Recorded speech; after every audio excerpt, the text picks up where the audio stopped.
안녕하세요. 대단한 부동산 꼰대들의 공견입니다. 지난주에 영하 10도에 눈이 펑펑 내려오는 그런 주말을 보내고 이번 주 들어서니까 영상 10도로 예년의 겨울 날씨보다는 좀 따뜻한 그런 날씨인 것 같아요. 그래서 불과 며칠 사이인데도 이렇게 변덕이 심한 겨울 날씨를 경험하고 있는데 부동산 시장도 원래 연초와 연말, 지금 현재 2주 정도밖에 안 남은 연말을 비교해 보면은 원래 연초와 연말까지의 변동성이 엄청나게 크게 나타났던 걸 볼 수 있습니다. 뭐 연초에는 부동산 가격이 오르는 거에 대해서 의심하던 사람들이 아주 소수였고, 대부분이 부동산 가격이 너무너무 많이 오를 거다 예측했던 사람들이 많았고요.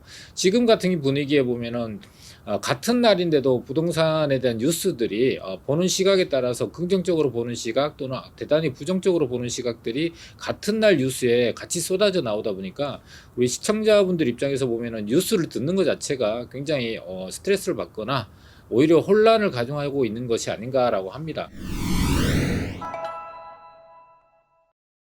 지금 이제 뉴스를 좀 보게 되면은 같은 날 뉴스 나온 건데요. 20일 날, 이제 오늘 날이죠.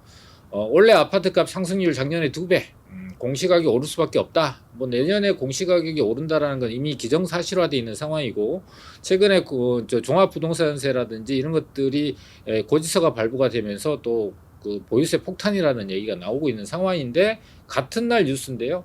아파트 호가 수천만 원 낮춰도 매물 실종, 매수 실종, 관망속 거래 절벽 심화라는 기사 내용이 나옵니다.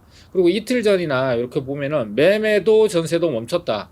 거래 지수 2년 반 만에 최저치를 나타내고 있다라는 기사가 나와 있는데, 그 이틀 전에는 전세값은 오르고 월세로 밀리고 서민들에게 가혹한 한 해. 그래서 여기서 전세값이 또 오른다는 뉴스가 같이 나와 있죠. 그리고 불과 이제 한 열흘 전이죠. 서울 아파트값 상승세 둔화. 그러나 재건축만 껑충 뛰고 있다. 같은 시장 내에서도 아파트의 종류 또는 시장의 종류별로 일반 아파트나 일반 기존에 있는 아파트 가격들은 좀 빠지고 있는데, 비해서 개발 호재가 있는 재건축 아파트는 뛰고 있다.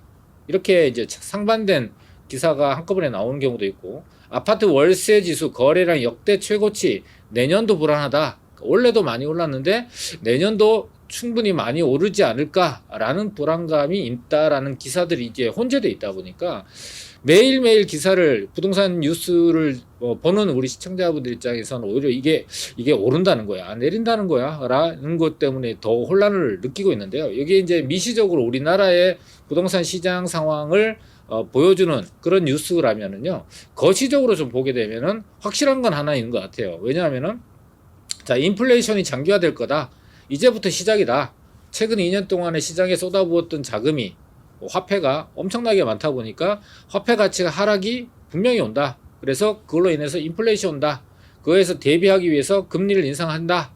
라는 것들에 대해서는 방향성은 대단히 확실한 것 같습니다. 그러면은 앞으로 인플레이션이 나타나고 실물자산 가격이 오른다라는 부분은 사실은 그거에 대해서 반론을 제기하거나 이론을 제기하시는 분들은 아마 지금 현재로는 없을 걸로 예상이 돼요. 내년이 되면 또 모르겠지만. 근데 또 한 가지 확실한 건 우리나라 국내 사정 중에서 공급 부족이라는 것은 확실한 것 같아요. 내년에 한 2만 1천, 내후년에 18,000 또는 2만 1천 이렇게 해서 2024년에는 4만 7천 가구 정도가 서울에 필요한데, 입주 물량이. 근데 2024년 3년 뒤죠. 3년 뒤에는 1만 가구 정도로 한 4분의 1, 5분의 1 정도밖에 시장에 실제로 입주 물량이 부족하다라는 것은 확실한 것 같습니다. 그리고 지금 현재 공급 계획들이 2024년 이전에는 실질적으로 시장의 공급 물량으로 나오기는 어렵다라는 것이 중론이죠.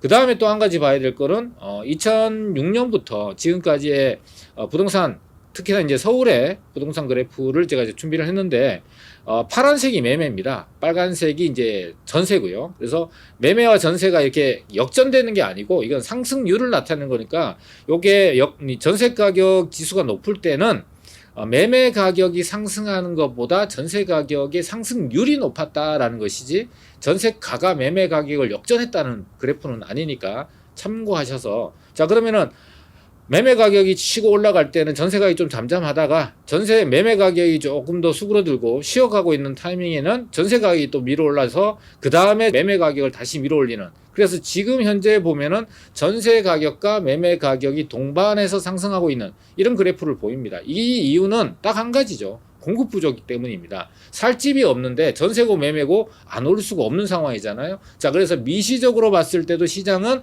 내년에 대한 전망이 오른다 내린다가 혼재되어 있는 상황이고, 또 거시적으로 보면 확실한 거 하나는 인플레이션이 발생하고 금리가 앞으로 올라갈 거다. 그래서 이 금리가 시장에 영향을 강하게 주게 되면은 내년 시장은 위축이 되고 조정을 받을 걸로 예상이 되고, 인플레이션이 시장에 더 강한 영향을 준다면 부동산 가격이 올라갈 수밖에 없는 이런 현상들이 상충되어 있는 상황이죠.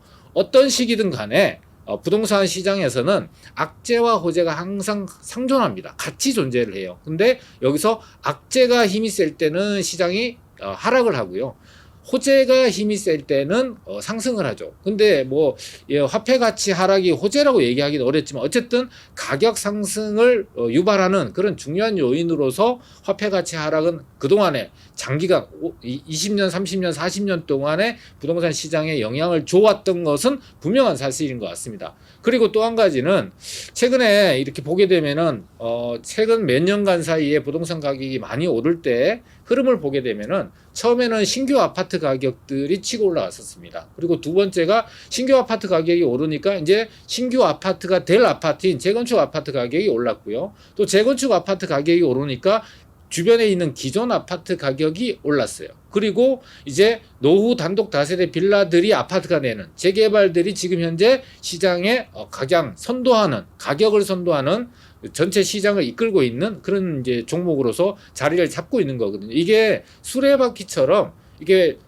이어달리기처럼 400m 계주처럼 1번 주자가 달리다가 힘이 빠지면은 2번 주자가, 또 2번 주자가 힘내서 달리다 보면 3번 주자가, 4번 주자가, 이렇게 해서 쳇바퀴 돌듯이 이 4개 이외에도 여러 가지가 있죠. 오피스텔이라든지 또는 아파텔이라든지 뭐 상가라든지 이런 것들이 다양한 종목들이 있는데, 대표적으로 주택 시장 중에서 영향을 주는 게 이 4가지라고 보면은 이 4가지가 이어달리기처럼 가격을, 시장의 가격을 또는 밀어 올리는 것을 선도하고 있었던 그런 이제 분야라고 볼 수 있는데, 이게 이 바퀴가 돌다가 서서히 속도를 줄이고 정차를 했다가 또다시 속도를 내고 다시 굴러가고, 또 서서히 속도를 줄이다가 정차를 했다가 다시 굴러가고, 이게 지금 현재 몇십 년 동안 반복되어서 왔던 그런 부동산 시장의 대표적인 흐름이라고 볼 수 있습니다. 그래서 내년 시장에 분명한 것은 공급 부족이 될 것이고, 또 금리는 올라갈 것이다. 화폐 가치는 떨어질 것이고, 또 재건축 또는 재개발이 여전히 개발 이슈가 있는 지역들은 선별적으로 그 시장에 많은 수요들이 집중이 될 것이고 물건은 부족할 것이다. 그러면은 그 시장들은 가격이 오를 것이고, 상대적으로 평온한 오히려 주거 환경이 좋은 또는 특별하게 개발 호재가 없는 지역은 안정세 또는 조정기로 좀 접어들 수 있다. 그래서 차별화되는 시장이 연출이 될 것이다 라고 예측해 볼 수 있습니다. 제가 오늘 이렇게 예측을 하는 것이 맞다 틀리다의 문제가 아니라, 우리 시청자분들도 다양한 뉴스나 다양한 정보를 통해서 내년을 예측을 해볼 거예요. 또는 약간은 부정적인 시각을 갖고 계신 분, 또는 좀 더 긍정적인 부분 시각을 갖고 계신 분은 또 다를 거예요. 내년에 좀 더 오를 거야. 또 상승폭은 좀 둔화될 거지만 좀 가격은 그래도 오르지 않을까. 그래서 내 집 마련을 준비하고 있는 사람들은 그래 올해든 내년 초든 뭐 살 수 있는 여건만 된다면 집을 사야지라고 하시는 분 계실 거고, 내년에 가격이 조정을 받으면은 그 조정받는 것이 한 1, 2년 정도 지속이 될 거야. 그러면은 내년을 건너뛰고 내후년 정도에 집 마련을 해보는 게 어떨까라고 생각을 할 거예요. 그래서 이게 다양한 생각들이 모여서 시장에서 시장 심리, 군중 심리, 대중 심리를 이루고 그것이 이제 시장의 방향성을 결정하는 심리로서 작용을 하게 되거든요. 자, 그런데 부동산 시장에서 영향을 주는 것은 심리도 분명히 중요한 요소이긴 하지만 수요 공급이라는 것을 뛰어넘기는 어렵다고 봐요. 그러면 결과적으로 확실한 변동성이 너무 심한 그런 시장이지만 확실한 부분은 공급이 부족하다. 또 수요 공급 중에서 수요가 훨씬 더 공급에 비해서 많다.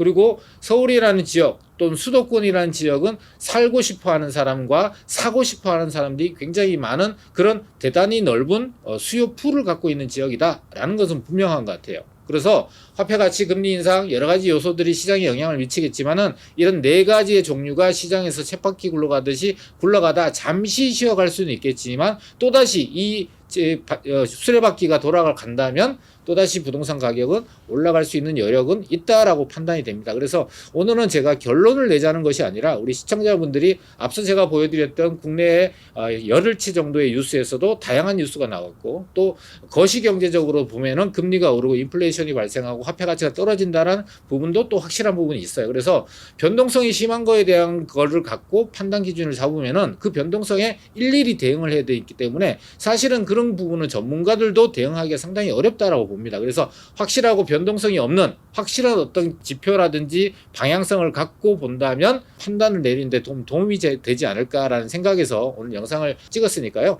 우리 시청자분들이 오늘 영상을 보시고 개인적으로 판단을 내리시는데 도움이 되셨다면 구독, 좋아요, 알람 설정 부탁드리겠습니다. 감사합니다.